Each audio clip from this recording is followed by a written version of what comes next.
Welcome back to Wellness in Minutes, where we give you bite-sized health information that's easy to digest. Be sure to check out the show notes for details on the full episode and more from the Food Matters podcast. One night of poor sleep can increase blood sugar levels. It can increase the hunger hormone ghrelin, so you feel more hungry, you have more cravings. It can have this entire cascade of negative side effects on our biology. And this is only one night of poor sleep, right? So I know, but that's so stressful, right? Because there's so many people that are listening right now. They're like, well, we're getting pretty much 80% of my night's sleep are not really healthy sleeps. So yeah, it is. It's not as easy as like, oh, just sleep better. Sometimes I find it really hard when people say, well, just get healthy sleep, 8 hours. And it's like, after 4 hours, you're awake and you're like, boom, and you can't fall back asleep. So when it comes to, I think I have a few maybe points here. Number one is sleep environment and building your schedule actually around your sleep, which is what I do. So instead of having sleep as like a secondary thought, like, oh, I'll go to bed when I'm done with everything I'm doing. When I wake up, I immediately start my day to improve my sleep. So I get morning sunlight into the eyes, which alerts your brain and body to wake up, and it's going to anchor your circadian rhythm. So we have these ancient circadian rhythms that when our ancestors, they would wake with the sun and then would fall asleep as the sun was setting essentially, or as soon as it got dark. We've now been completely disconnected from these natural circadian rhythms because we're being bombarded by blue light, because we are eating too late, because when we eat too late, that sends signals to our body that it's not time to sleep. So melatonin production is reduced. So I would definitely say first try to really set yourself up for success by one, prioritizing sleep. So I'm in bed every day by 8:30. So therefore, all my friends know that if they want to do a dinner with me, it's probably going to be at my house. It's going to be at 5 o'clock. I build my life around that instead of allowing sleep to be an afterthought. So that's one big tip, is really build your life around it. Second thing I alluded to was not eating too late. So I eat at minimum, I have 3 hours prior to my last meal and then going to bed, because if your body has to digest a heavy meal, you're not going to get into those deeper stages of sleep, which is incredibly important. I wear an Aura ring, and you want to aim for, if you're wearing some type of sleep tracker, you want to aim for at least an hour and a half of deep and REM sleep, because the quality also matters. A few other things like working out, which we'll talk about exercise more, but that helps to tire the body. So you do get more higher quality sleep. A super dark room. A lot of people, they are watching television or scrolling on their phone. They're getting blasted with blue light. And then they have all sorts of blue lights like within their room on the alarm clock, and the phone is right there. So having a pitch black room or as dark as you can get it is super helpful, because we now know that even the light hitting your skin can also disrupt the circadian rhythm. You can wear a sleep mask. I love a weighted sleep mask. It really helps to improve my sleep, especially when I travel and I'm outside of my natural environment. Having red lights on, you can just get a few couple like cheap red light bulbs and put them in lamps and switch those on at night so that you're not getting that blue light or those fluorescent LED lights all up until you go to bed. You can also do red light, blue light blockers. So there's the yellow version for the day and the red version for the night. That's a great one.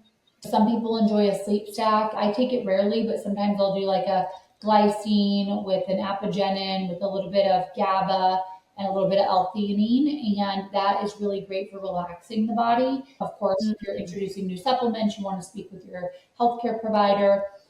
And then the other thing is like not watching anxiety inducing shows or like looking on your phone and on social media, things that are making you anxious. In the evening, our rule is at our house between my husband and I is we watch the sunset. So that further anchors the circadian rhythm. If you can see not only sunrise, but sunset.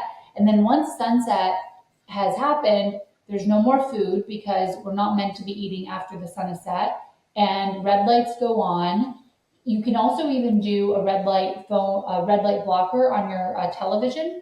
I didn't watch TV, but my husband started watching TV. Now we're married, so there's a red light filter that you can put over like an Apple TV. So TV is even red if it's on. And then getting your heart rate down as much as you can prior to sleep is really helpful. So you could do food, prayer, breath work, anything that relaxes you, but that by far will make a huge impact on your sleep. Anytime that, like last night, I did sauna too close to bed. You can do sauna for sleep, which is great, but you want to do it 1 to 2 hours prior to bed. I did it right before bed. That increased my heart rate, and then my sleep score on Aura this morning was lower than normal because it took more time for my heart rate to decrease. So that's another. I only like to use bedrooms for 2 things.